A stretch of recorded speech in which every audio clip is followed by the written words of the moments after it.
Well, yeah, I do love the positivity of that question. Like, what would it be like if everything was the way that was the way that it's supposed to be, was the way that we are Yes. advocating for it to be?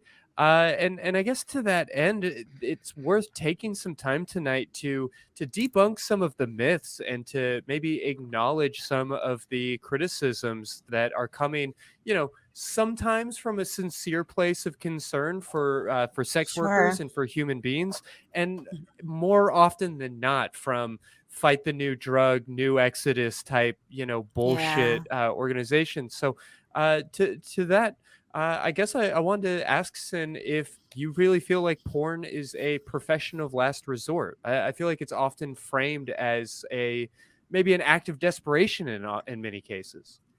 So, porn and sex work in general, I don't want to take anything away from the people whose personal experiences are an act that they got into it through desperation, Hmm. because that definitely exists, and I can't pretend like it doesn't.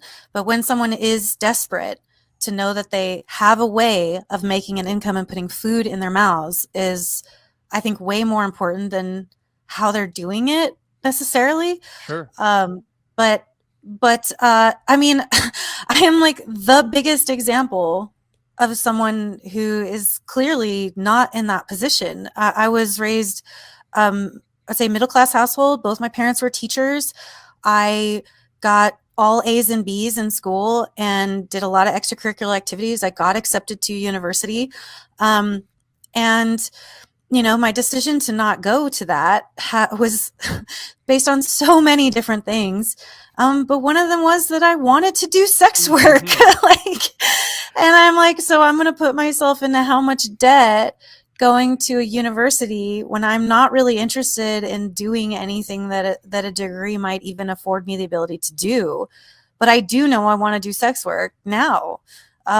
So I chose this 100% for myself out of zero desperation of anything. I mean, I had other opportunities and they didn't sound like fun to me. They seemed boring and arduous and just not like, I feel like so many people think that if you don't follow this Hmm. recipe for a life, if you don't go to college, get a career, get a partner, a marriage, then have, two babies, then 2.5 lifespan retire, 2.5. and then plans. you Yes. go on Yeah. vacation, it's like then your life, there's no way you can have a fulfilling life. Like that's just Mm. such nonsense. And the fact that people look at what we do, what so many of us have chosen to do because we enjoy it, and judge that and say that we're doing it because we're too stupid or lazy to get another job, like that's just so absolutely false, especially because I know so many women in this business, like, and I just want to say women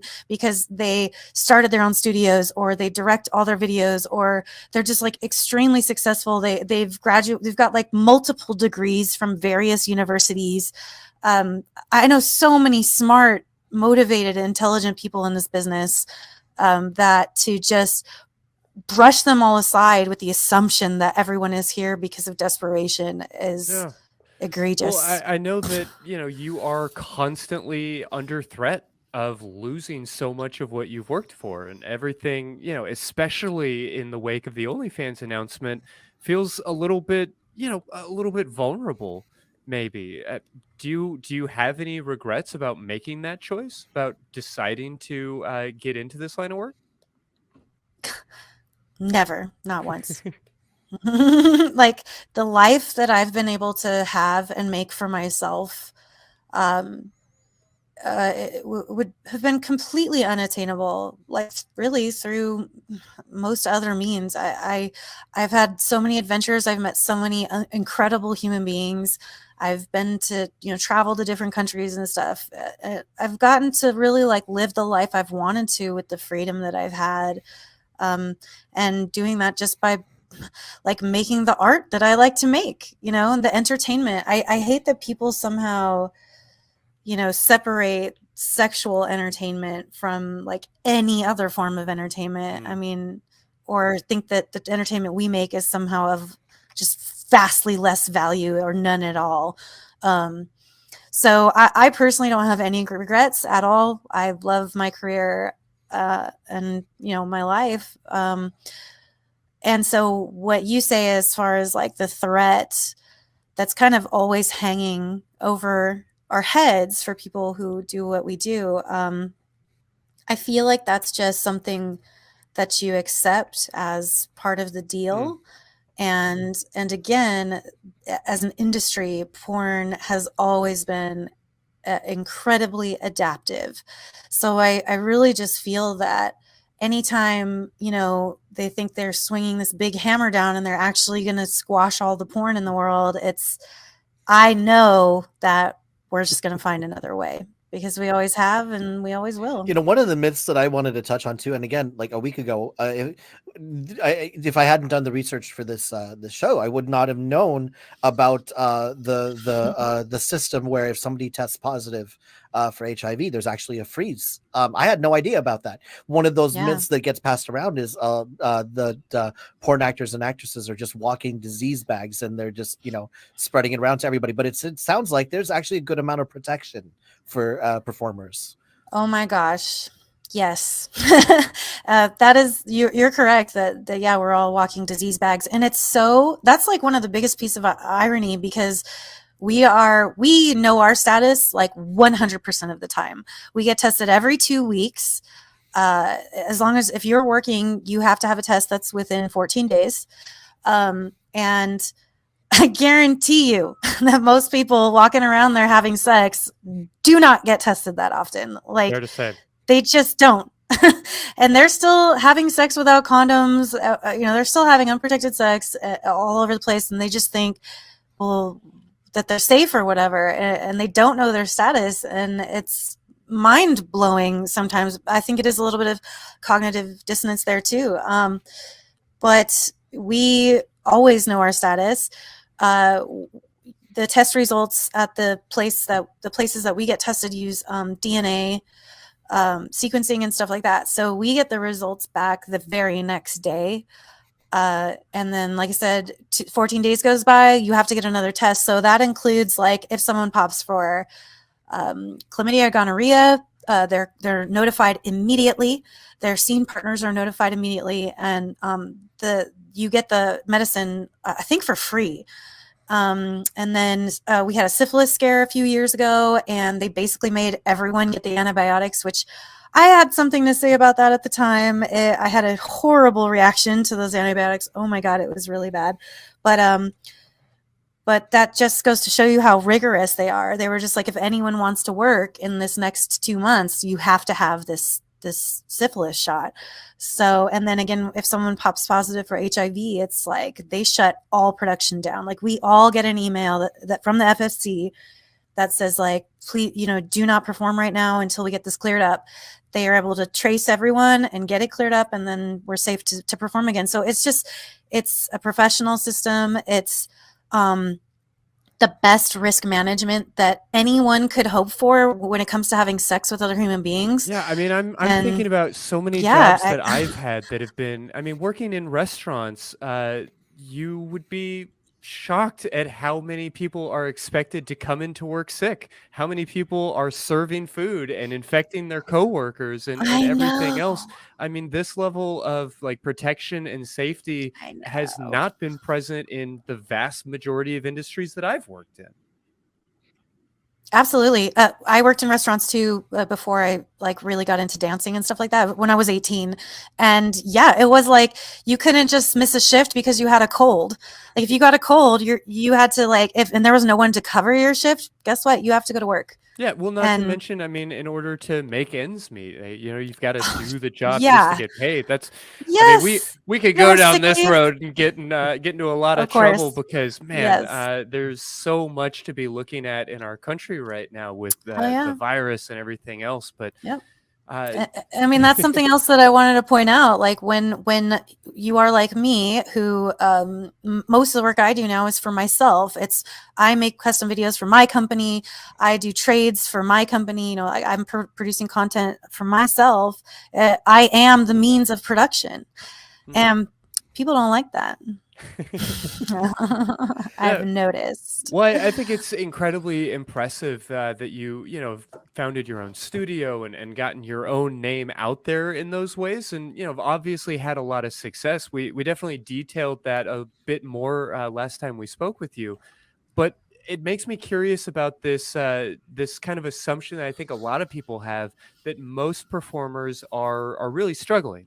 That there's like this, you know, Oh, sort of like Jenna Jameson super elite class where you're in yeah, the incredibly rich 1%, and then that yeah, everybody else is just kind of scraping the bottom of the barrel. I mean, how man. accurate is that understanding of this world? When you put that in the show notes, I loved that question because I never even heard it described like that or thought of it like that, but it totally is like that. So I mean, but just like that is, just like class is in the rest of the world. I mean, we have it within our community as well, for sure.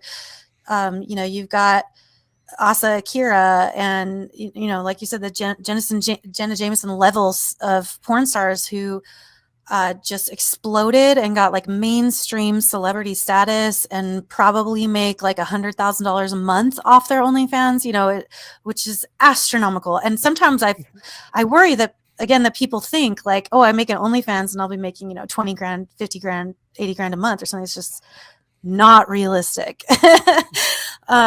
So, you know, I would say I find myself in the middle class, but I feel like a lot of that is based on my history that I have been around for so long. And then there are many who are struggling and yeah, just have multiple roommates, just to get their bills paid.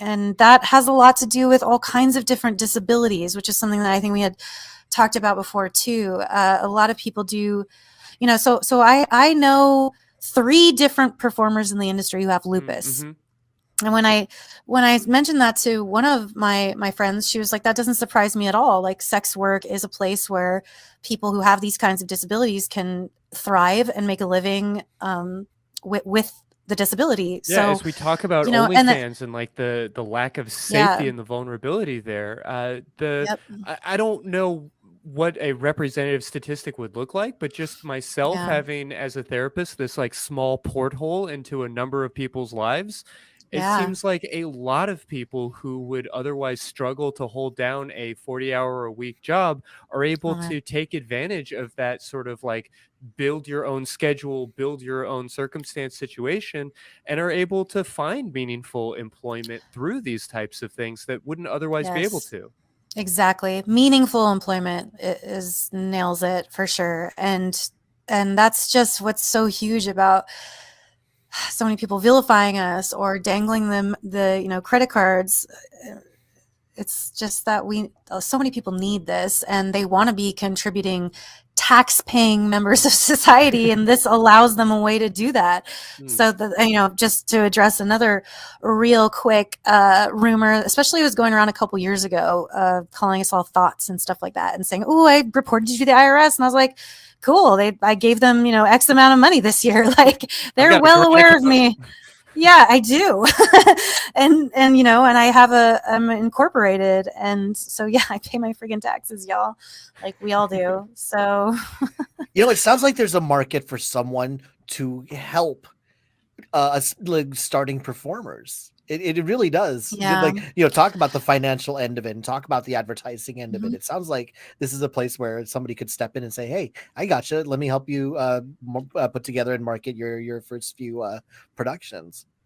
Yeah, and I'll say, even I recently just got a link from a friend, and he's like, you can sign up to this and be an affiliate and then send people here. So we, as porn stars, we always get these emails from guys, usually, sometimes girls. How can I get in the industry? I want to be in the industry. And I mean, it's just to the point where I just delete them now because I just can't even with it. Sure. Um, so somebody started this site called getmeintoporn.com, and all I have to do is sign up with an affiliate thing. And so then anytime I get that, rather than just deleting the email, I go, oh yeah, right here, just go to this website. And if they sign up and you know, pay for the service, then I get a kickback from that. So Nice. I just, when I saw that, I was like, that is so amazing.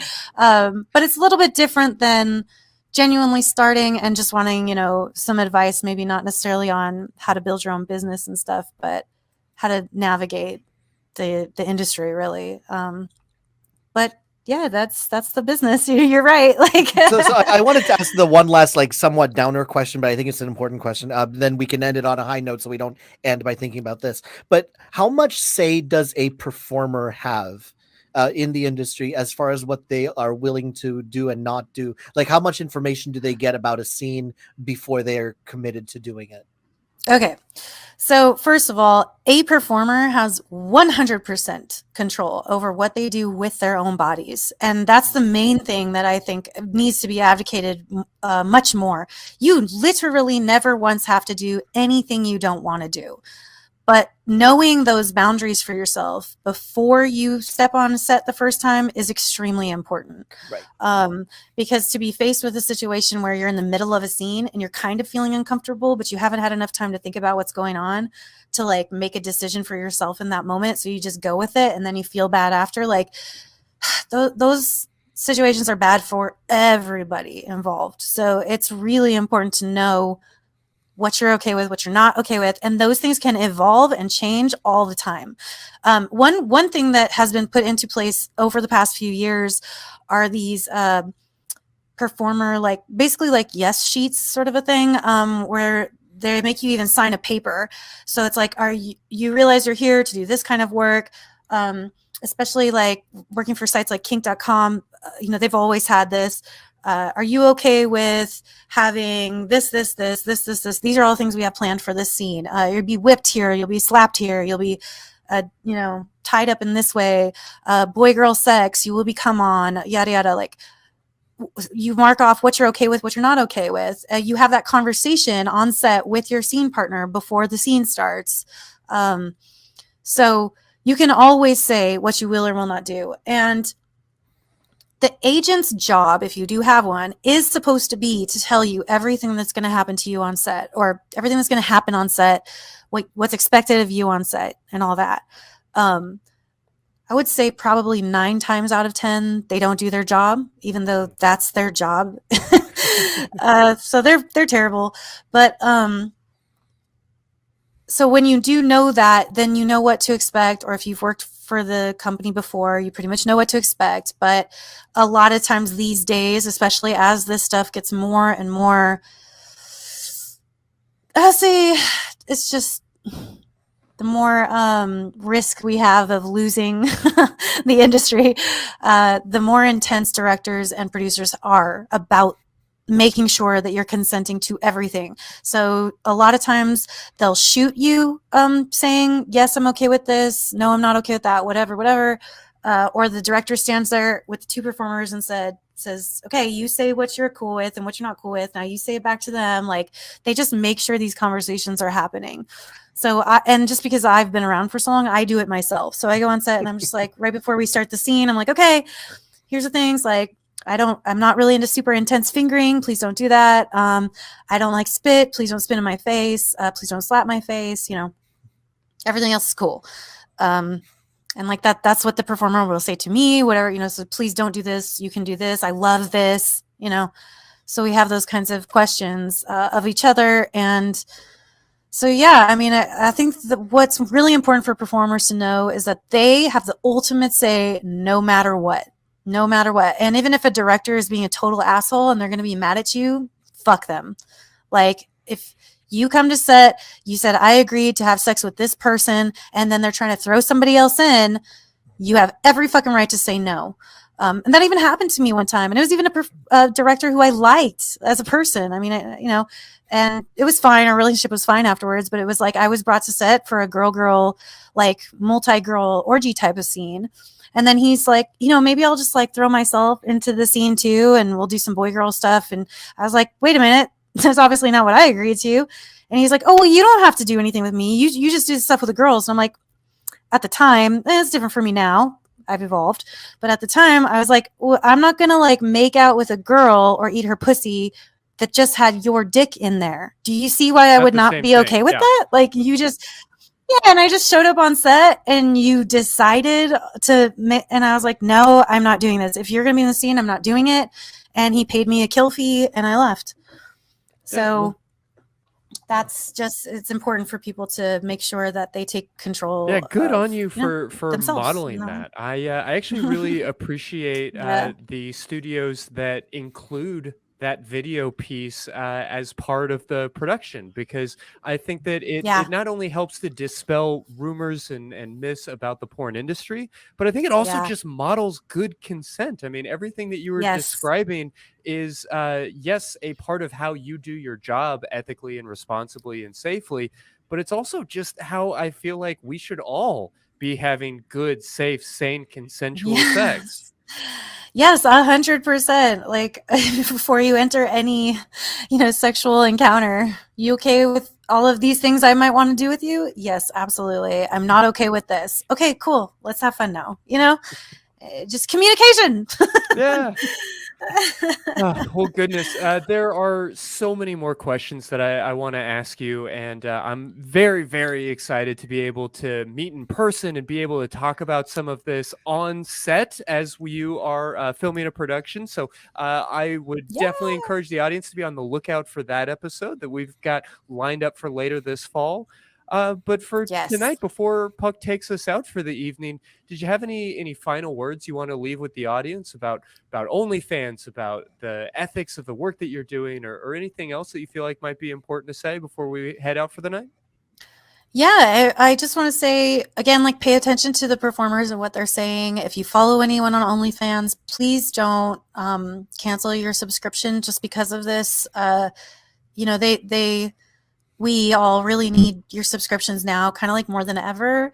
And hopefully we can find a new, better, more reliable, trustworthy kind of platform that actually supports us and, actually acknowledges that we're a part of the platform. And, and that so many creators that just like need that support so much. So just listen to what they're saying and go where they tell you to go, but stick with it for now. That'd be something I really want to say for sure. And you can always join mine, onlyfans.com/sinsage. Yeah, let's get those links up on the screen if we can. Tell us, where else should people be looking for you? Yeah, so right there is my link tree, so you can find all my links. But sin-siege.com is where you can go to buy my full-length feature films that I've produced, as well as if you're interested in a custom video, a bespoke video, you can find my order form there as well. And then onlyfans.com/sinsage for now. That's what we've got going. And I have a ManyVids. I have a clips for sale. So please find me on Twitter as well. I'm very active on Twitter. If you tag me, if you at me, and I see it, sometimes it doesn't show me everything, but I will always write you back. I'd love to talk more, like with the caller, if they have any more questions, or anyone who has questions about anything. Honestly, just hit me up on Twitter. It's totally free. I love talking about this stuff. I love normalizing this industry and this as a job and as a career. So I'm so happy to demystify this world for you. All right. Well, thank you very much for being here, and definitely check out that link tree and Twitter.